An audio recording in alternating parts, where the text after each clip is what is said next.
अस्सलाम वालेकुम मेरे समझदार पाकिस्तानियों। मेरा नाम रेहान तारिक है और आप मेरा यूट्यूब चैनल और फेसबुक पेज देख रहे हैं। करोड़ दरूद आका दो जहां नबी मेहरबान मोहम्मद मुस्तफ़ा सल्लल्लाहु अलैहि वसल्लम पर। इस दुआ और इस उम्मीद के साथ इस व्लॉग का आगाज करते हैं कि अल्लाह रब्बुल इज्जत इस मुल्क के फैसला साजों के दिलों में समझदार पाकिस्तानियों के लिए नरमी पैदा कर दे। Chief of the army staff general Asim Munir अचानक सऊदी अरब पहुंच गए, जहां उनकी मुलाकात सऊदी शहजादे मोहम्मद बिन सलमान से हो गई और इस मुलाकात में सऊदी वजीर दिफा खालिद बिन सलमान भी मौजूद थे। ये मुलाकात एक ऐसे मौके पर हो रही है कि जब अमेरिका में हाल ही में डोनाल्ड ट्रंप 47वें सदर मुंतखब हुए हैं और इमरान खान ने डोनाल्ड ट्रंप के नाम पैगाम भिजवा दिया है। ऐसे हालात में ये अचानक मुलाकात होना, इस मुलाकात के पीछे क्या है और इस मुलाकात में मुमकिन तौर पर क्या हो सकता है, सारी डिटेल्स इस व्लॉग के अंदर आपके सामने रखेंगे। और पर्टिकुलरली मोहम्मद बिन सलमान ही से मुलाकात क्यों हो रही है और मोहम्मद बिन सलमान का लिंक डोनाल्ड ट्रंप के साथ क्या है, ये भी आपको बताएंगे। लेकिन उससे पहले मैं आपको ये बता दूं कि बहुत सारी हैपनिंग्स है जो हो रही हैं। आज ही अब से कुछ देर पहले नवाज शरीफ साहब जो साबिक वजीर आजम है, पाकिस्तान मुस्लिम लीग नून के सदर हैं, वो लंदन से जिनीवा पहुंच गए हैं, जहां वो मरियम नवाज शरीफ को ज्वाइन करेंगे। मौलाना फजलुर रहमान लंदन पहुंच रहे हैं, निजी दौरा बताया जा रहा है। लंदन पाकिस्तानी सियासत का मैदान कारजार बनने जा रहा है और जाहिर है पाकिस्तानी जो क़यादत है at this point in time बाहर है। शहबाज शरीफ साहब कुछ अरसे के लिए यहाँ पर मौजूद है, लेकिन उनको भी इतलात के मुताबिक जाना है और आसिफ जरदारी साहब पहले ही दुबई में मौजूद हैं। तो एक तरफ तो खलबली मची हुई है, हुकूमती सफ़ों के अंदर खासी खलबली दिखाई दे रही है, इस्टेब्लिशमेंट मुक़तदरा भी। ज़ाहिर है आज जो इंतखाबी नताइज सामने आए हैं अमरीका में, उसके बाद कदरे परेशान ज़रूर दिखाई दे रही है।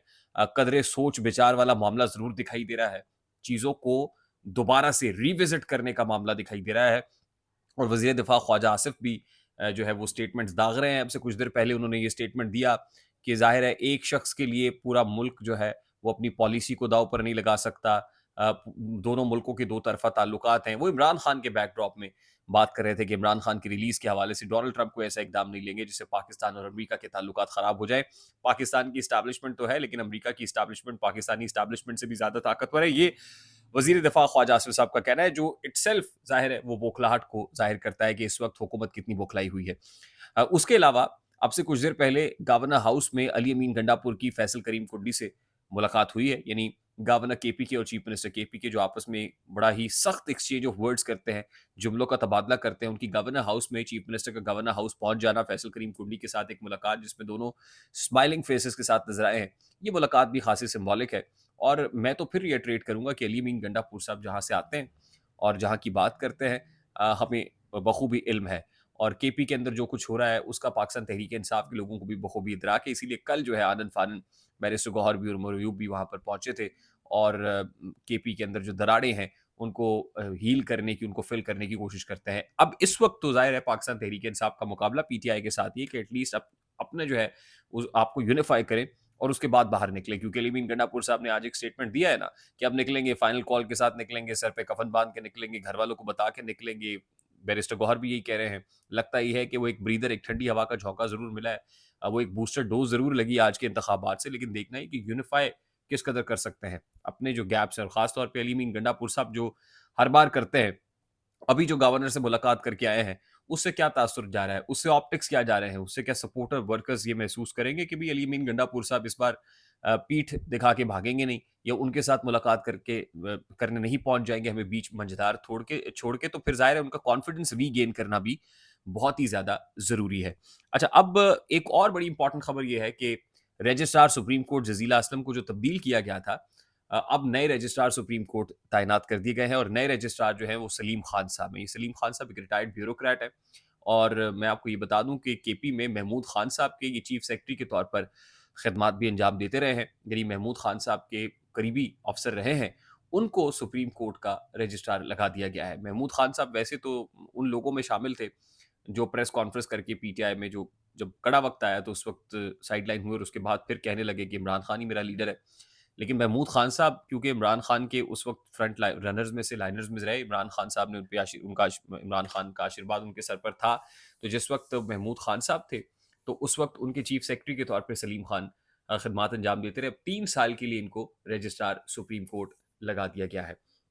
इमरान खान साहब ने जो डोनाल्ड ट्रंप के नाम उनके ट्विटर हैंडल से पैगाम भेजा है, मुबारकबाद का पैगाम पैगाम है डोनाल्ड ट्रंप इलेक्ट के लिए जो प्रेसिडेंट इलेक्ट के लिए जो मुबारकबाद का जो एक जो है गुडविल जेस्चर के तौर पे पैगाम भेजा और उसके साथ ही एक मुतालबा भी किया है और मुतालबा किया है कि डोनाल्ड ट्रंप आने के बाद ना सिर्फ ये कि ग्लोबल पीस के लिए काम करेंगे, बल्कि जो फंडामेंटल राइट्स हैं, फंडामेंटल राइट्स को रिस्टोर करने के लिए अक्रॉस द ग्लोब और ह्यूमन राइट्स के वायलेशंस को के लिए भी अपना काम करेंगे। और ज़ाहिर है तवज्जो उन्होंने दिलाई है उस तरफ जो पाकिस्तान में हो रहा है, फंडामेंटल राइट्स वायलेट हो रहे हैं, ह्यूमन राइट्स वायलेशंस हो रही हैं, और फिर दुनिया के अंदर वो फ़लस्तीन हो, इसराइल के मज़ालिम हो, लबनान हो, शाम हो, जहाँ-जहाँ जो कुछ हो रहा है, वो तवज्जो दिलाई है। ये मैसेज कदरे मुख्तलिफ था उन पैगामात से जो शहबाज शरीफ ने या बिलावल भुट्टो ने या दीगर लोगों ने भेजे हैं, और इस मुलाकात के अंदर एक क्लियर कट जो है वो एक पैगाम है डोनाल्ड ट्रंप के लिए कि भई ये जो कुछ हो रहा है, जो अमेरिका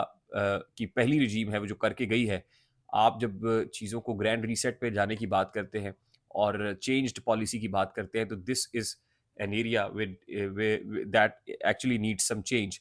तो इसको फिक्स करने की ज़रूरत है। तो इमरान खान साहब ने तवज्जो उस तरफ मबज़ूल कराई है। एक तरफ इमरान खान साहब ने डोनाल्ड ट्रंप की तरफ ये तवज्जो मबज़ूल कराई और पीटीआई पूरी देख रही है कि कैसे अब डोनाल्ड ट्रंप आने के बाद टुवर्ड्स पाकिस्तान की पॉलिसी क्या होगी।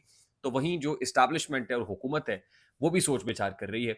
और आज जो मोहम्मद बिन सलमान से मुलाकात हुई है जनरल आसिम मुनीर की, तो मैं आपको ये बता दूं कि ज़ाहिर है अमेरिका में जो तब्दीली आई है, सऊदी अरब से रुजू करना इसलिए ज़रूरी है कि मोहम्मद बिन सलमान का बड़ा करीबी ताल्लुक समझा जाता है डोनाल्ड ट्रंप के साथ, और ख़ास तौर पे ना सिर्फ डोनाल्ड ट्रंप के साथ बल्कि उनके दामाद जैरेड कुशनर के साथ जो एमबीएस का ताल्लुक है, वो बहुत ज़्यादा समझा जाता है। और आपको याद होगा कि जैरेड कुशनर वो थे जो लॉबिंग कर रहे थे, और अब्राहम अकॉर्ड्स जो है मिडल ईस्ट के अंदर वो कराने के लिए उनकी बहुत ज़्यादा कोशिश थी, वो यूएई हो, वो दीगर मिडल ईस्टर्न कंट्रीज़ हों, उनके उनके साथ इब्राहिमी माहदे इसराइल के, यानी इसराइल अरब इसराइल वॉर के अंदर जंप इन करके उनको करीब लाने की कोशिशें हो रही थी, और इस अब्राहम अकॉर्ड के अंदर जो है मोहम्मद बिन सलमान को भी ऑन बोर्ड लिया जा रहा था। तो जैरेड कुशनर के साथ और डोनाल्ड ट्रंप के साथ क्योंकि करीबी ताल्लुकात ज़ाहिर किए जाते हैं एमबीएस के, तो इन करीबी ताल्लुकात के बैकड्रॉप में भी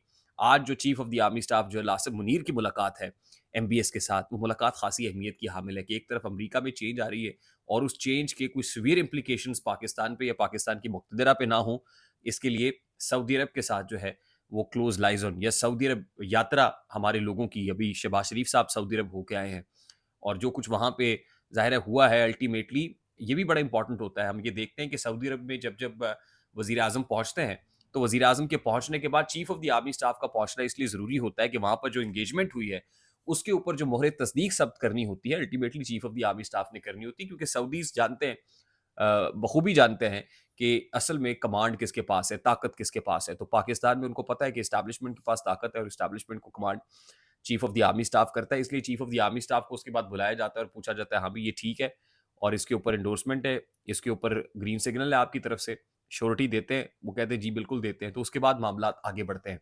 आई होप मेरी बात आप तक पहुंची होगी। अगर पहुंच जाए तो वीडियो को लाइक और शेयर करना मत भूलिएगा। चैनल पे नए तो चैनल को सब्सक्राइब कर लीजिएगा, बेल आइकन जरूर दबाइएगा। मुझे रेहान तारिक को इजाजत दीजिए, अपना बहुत सारा ख्याल रखिएगा। अस्सलाम वालेकुम।